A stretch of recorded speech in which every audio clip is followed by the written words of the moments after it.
Quizás anecdótico también, pero que genera mucho ruido, es un artículo, Francis, que ha salido en el BioArchive, el BioArchive, de estos que, en fin, que, que dan un poco las ganas de tirarse de los pelos, ¿no? Tenemos que volver a hablar del SARS-CoV-2, en este caso, pues por un artículo de investigación de unos investigadores de Alemania y Estados Unidos, que hablan, incluso en el título, sugieren un origen sintético. Ojo, no un origen de laboratorio. Cuando hablamos de laboratorio hay como dos posibilidades, ¿no? Origen de laboratorio puede ser que tú estuvieras trabajando en un laboratorio de virología y se te escapara un virus, o puede ser directamente ya la teoría más de película de ciencia ficción, que sea un virus sintético que se ha fabricado en el laboratorio, ¿no? Y que por causas accidentales o intencionadas se libera a la población, ¿no?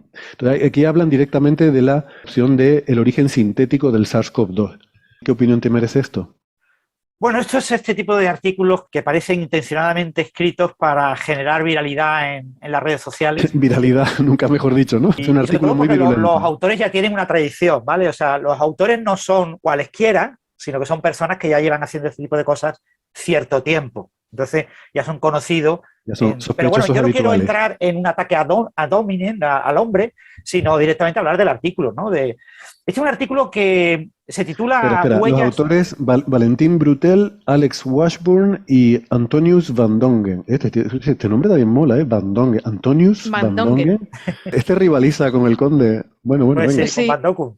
Bueno, los tres tienen cuentas de Twitter y son muy activos en el tema del coronavirus y de la parte, digamos, entre comillas, conspiranoica asociada al coronavirus en diferentes aspectos, uno de ellos el tema del origen. En principio el artículo se titula Huellas de endonucleasas, se refiere a enzimas de restricción. Y bueno, la idea es relativamente sencilla. Si yo quiero clonar un virus, si yo quiero hacer copias de un virus, tener muchas copias de un virus, puedo clonar su ADN y después pasarse a una célula que lo reproduzca y te genera los virus. Bien, para copiar el ADN, yo puedo tratar de sintetizar una cadena tan larga como el propio coronavirus. El ADN del coronavirus tiene unas 30.000 bases, unas 30.000 letras, ¿no? Es una doble cadena de ADN, con lo que tienes 30.000 arriba y 30.000 abajo. Pero claro, esto es largo. Entonces, muchas de las técnicas de síntesis te permiten fabricar, sintetizar in vitro secuencias un poco más cortas. 8.000, 4.000 bases es algo normal y estándar. Entonces, para construir una cosa de 30.000, tú tienes que partirlas en trozos y ir reconstruyendo cada uno de los trozos. Entonces, a la hora de sintetizar un trozo concreto, uno de esos trozos, la manera habitual es coger un virus de verdad y cortarlo, cortar su ADN en trozos con unas enzimas que te lo corten, y ahora coger cada uno de esos trozos y llevarlo a un plásmido y hacer que se amplifique, que se reproduzca muchas veces, ¿no? Un plásmido son bacteriófagos. El plásmido es un trozo de ADN que está dentro de unas bacterias que tienen un ADN principal, digamos, su ADN no tiene núcleo, pero bueno, tienen un ADN y tienen pequeños trocitos de ADN y esos trocitos de ADN se reproducen rápidamente, ¿vale? Muchas veces se utilizan bacteriófagos, que son virus que atacan a bacterias, que tienen unas enzimas, unas polimerasas que duplican muy rápidamente el ADN, porque lo que le interesa a este bacteriófago cuando infecta una bacteria es que la bacteria se convierta en una fábrica de su propio virus, del mismo, ¿no? Entonces tienen enzimas muy poderosas a la hora de replicar el ADN. Entonces, básicamente la idea, yo corto el ADN que yo quiero amplificar y le pongo unas marquitas en los extremos. Esas marquitas son unas pequeñas secuencias, pueden ser 4, 5, 6 letras a ambos extremos, que van a marcar los lugares donde después una enzima, una enzima de restricción, básicamente es una tijera que corta, va a cortar ese trozo. Entonces, tu plásmido te va a generar muchas copias de sí mismo, va a haber muchas copias de ese ADN circular, ahora tú aplicas estas enzimas y cortas ese trocito que el que te interesa. Normalmente cuando tú cortas el ADN lo puedes cortar ambas hebras por igual, es decir, un corte, digamos, romo, o puedes cortarlo, digamos, como un pequeño escalón.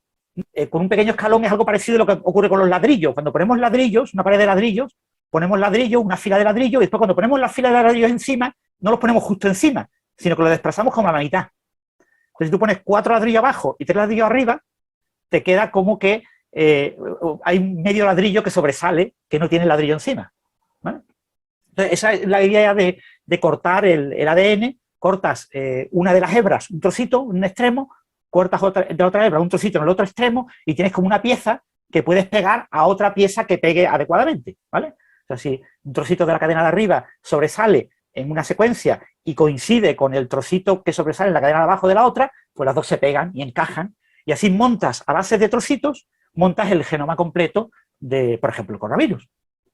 Entonces, para esto se utilizan unas enzimas que se llaman ligasas de ADN que pegan. Entonces tienes las cortadoras, las enzimas de restricción y las ligasas.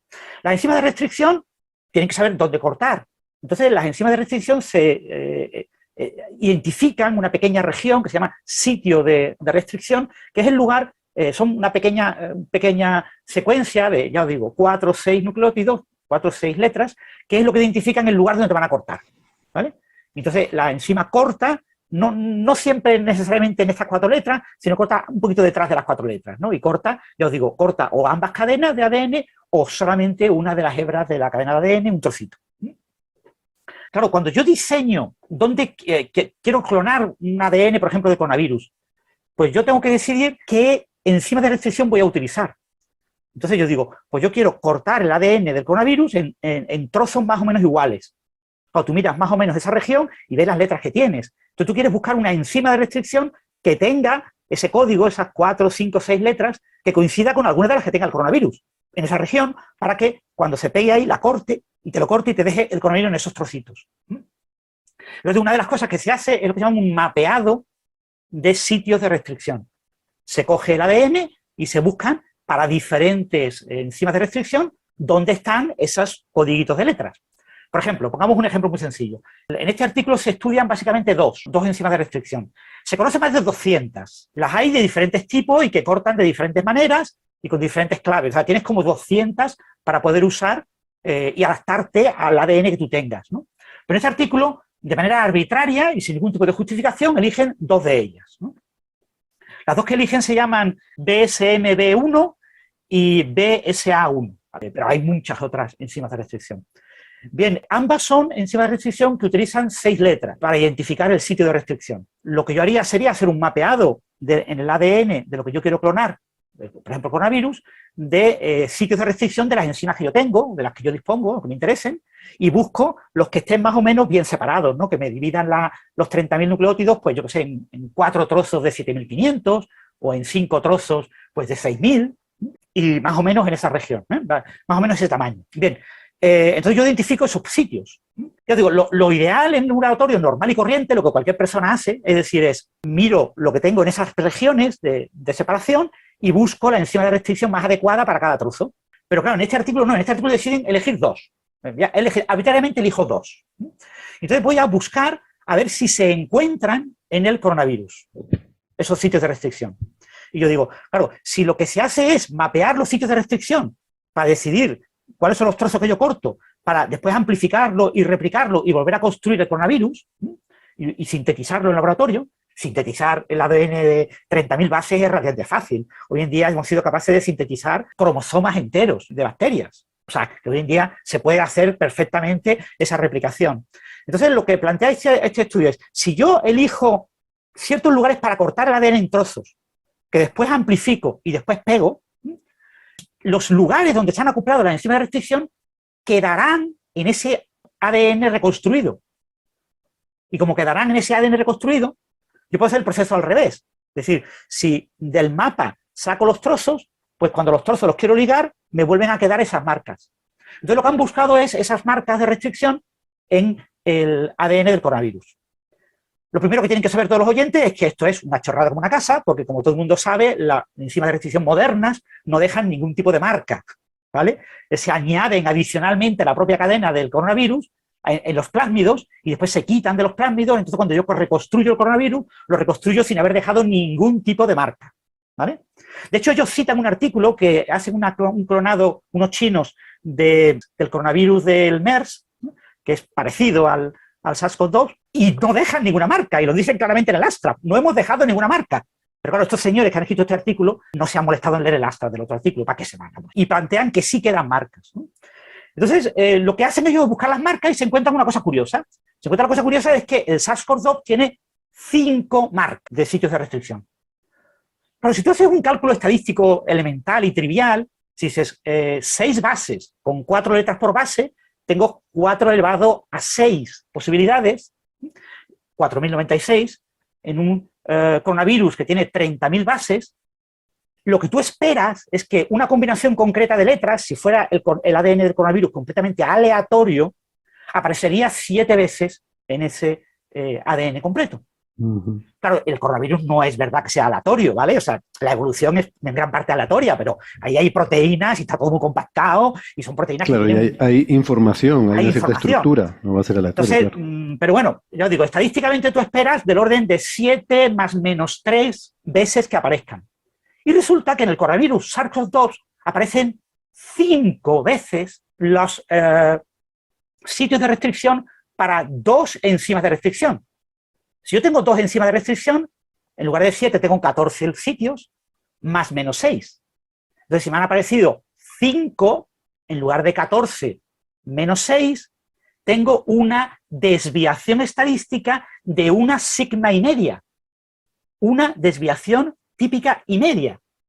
Entonces, lo que plantean los autores es que el SARS-CoV-2 tiene que ser artificial, porque su número de sitios de restricción para estas 2 enzimas de restricción concretas es de 5 en lugar de ser aproximadamente de 14 más menos 6.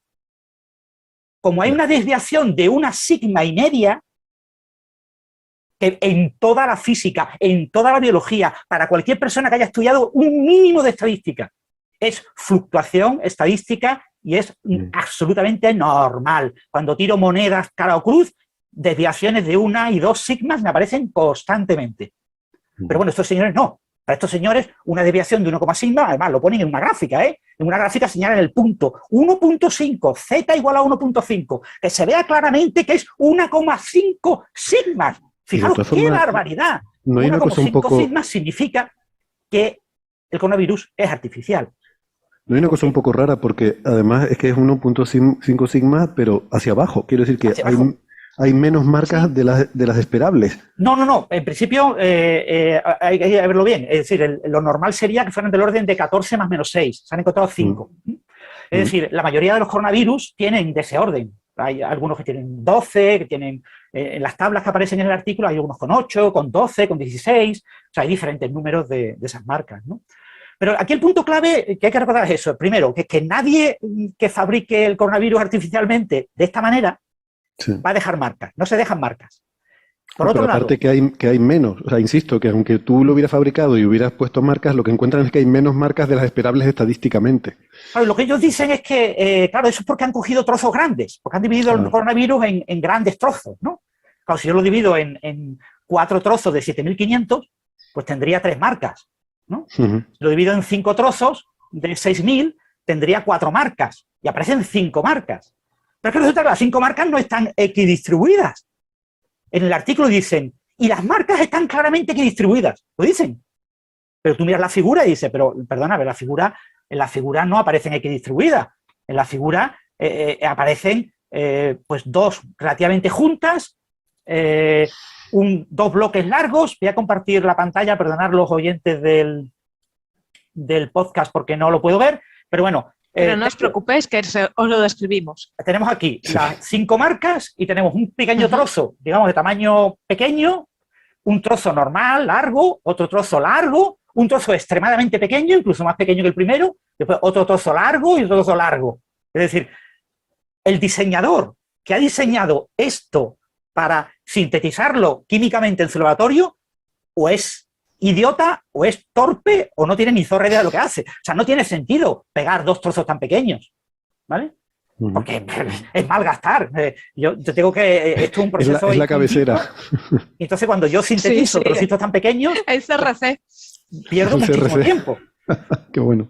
Bueno, pues resulta que en el artículo, aunque pongan esta figura, dicen que no, que esa figura claramente muestra que los trozos todos son del mismo tamaño, más o menos. Y tú dices, pues yo debo ser tonto, porque yo veo el trozo A y el trozo B mucho más pequeño que el B, el C y el E y el F. Y yo creo que lo ve todo el mundo. Entonces, el artículo, ya os digo, metodológicamente es un artículo deficiente por todos lados. Es decir, como metodología, manera de comprobar que un virus está fabricado en laboratorio, pues es sencillamente el peor método posible, porque es un método que no detecta eso, ¿vale? Porque es un método que consiste en buscar lo que no existe, que son marcas que no existen, ¿no? Entonces tú te inventas que lo han hecho tan mal, que han dejado marcas, dice, pero vamos a ver, hay que ser torpe para hacer eso. Por otro lado, estadísticamente es un artículo que no tiene ni pies ni cabeza, o sea, porque estadísticamente la evidencia estadística, la significación estadística, 1,5 sigmas, de hecho no pone ningún contraste de hipótesis, no hacen ningún análisis riguroso que se puede hacer y probablemente sea menos de 1,5 sigmas. 1,5 sigmas es directamente estadística descriptiva aplicada a lo que se observa. Es cutre al máximo. Y sin embargo es un artículo que cuando aparece en bioRxiv como preprint genera miles de retweets de miles de personas de todo el mundo diciendo qué malvados los científicos de la ciencia convencional, ninguno tiene argumentos para criticar este artículo, por eso nadie lo critica. Nadie está criticando este artículo porque es verdad, se ha demostrado que el coronavirus está fabricado, está en la prueba definitiva. Como toda la comunidad científica está callada, claro, eso ocurre en 2 o 3 horas después de la publicación de este artículo. Claro, a las 8 o 10 horas más tarde ya empiezan a aparecer científicos que dicen, ¿pero qué dice esta gente? Esta gente se ha ido de la olla, está completamente, la gente en redes sociales está completamente ida de olla, ¿pero de qué están hablando? Si este artículo no tiene ni pies ni cabeza. De hecho, en mi blog ha habido alguien que me lo ha puesto en uno de los comentarios y yo le he contestado, es que este artículo es una chapuza, yo me ojeé por encima y dije, esto es una chapuza que cualquier persona entiende. Y de repente me contestó otro de los usuarios, es que yo soy doctor en física teórica y no lo entiendo. Le digo, inútil, pues estudia. Es decir, ¿qué aportas diciendo que no lo entiendes siendo físico teórico?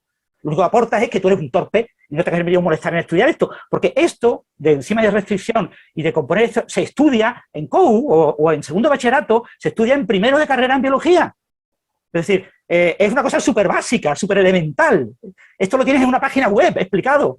Esto las empresas que fabrican las enzimas de restricción te lo explican con vídeos de YouTube para torpes, que en 1 minuto y medio te explican perfectamente cómo se entiende todo esto. O sea, es una tontería. Yo digo, cualquier persona de los que ha viralizado esta noticia, molestarse unos 5 minutos, podría entender realmente que este artículo no tiene ni pie ni cabeza, pero como el objetivo no es ese, el objetivo es fomentar ruido, pues yo creo que este artículo es un buen candidato al premio Ruido de este año.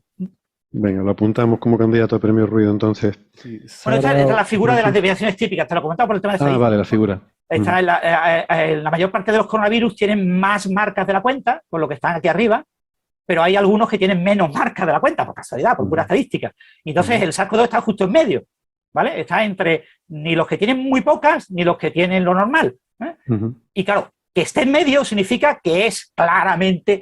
o sea, está claramente hecho por ingeniería, porque no puede estar en medio, tiene que estar, o sea, que no tiene, el artículo no tiene ni pie ni cabeza, lo mires como lo mires. Sí, aparece en la gráfica ahí un punto grande y una flecha muy grande que dice más probablemente fabricado. Fabricado. ¿No? Engineered. Y sí, tienes bueno, aquí arriba otros que deberían de ser más probables, o sea, es decir, tienen más marcas. Hay que recordar, esto es un preprint, ¿verdad? Es un preprint. Esto es casi imposible que se publique en una revista, es casi imposible, pero no es imposible y hay revistas de pago por publicar con lo que acabará siendo publicado. Esta gente ya ha publicado, ya tiene precedente, ha publicado otros artículos con chorradas se puede que no publicar. han tenido tanta viralidad, de estos autores, de otros autores sí. Y bueno... acabará publicado. bioRxiv, a diferencia de Archive, no tiene moderadores. Es decir, en bioRxiv, cualquier artículo que se envíe se publica. Es un repositorio, es que eso es lo que quería enfatizar, es un repositorio de, digamos, borradores, de preprints. Sí, de preprints, sí. Cualquiera puede escribir cualquier cosa y ponerlo ahí. No ha pasado una revisión por pares.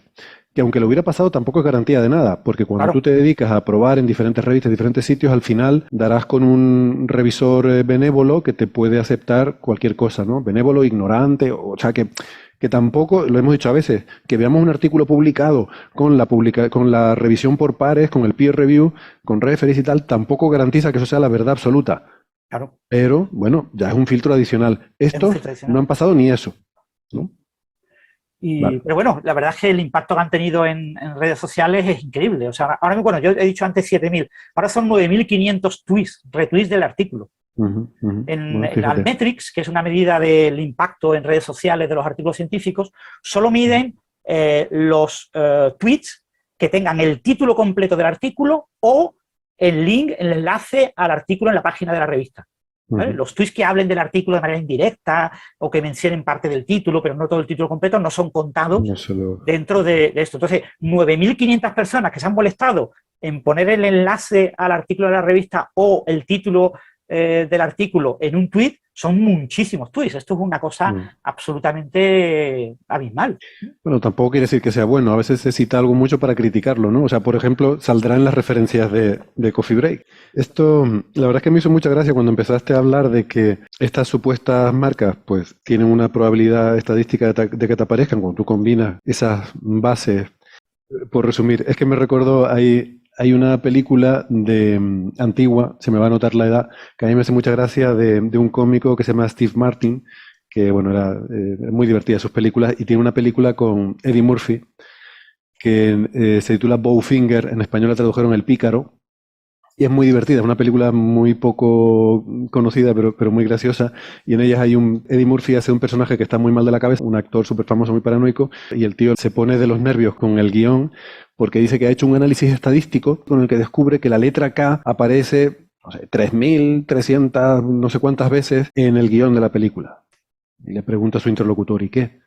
Ese número es divisible por 3, lo cual quiere decir que las siglas KKK del Ku Klux Klan aparecen 1.100 no sé cuántas veces, ¿no?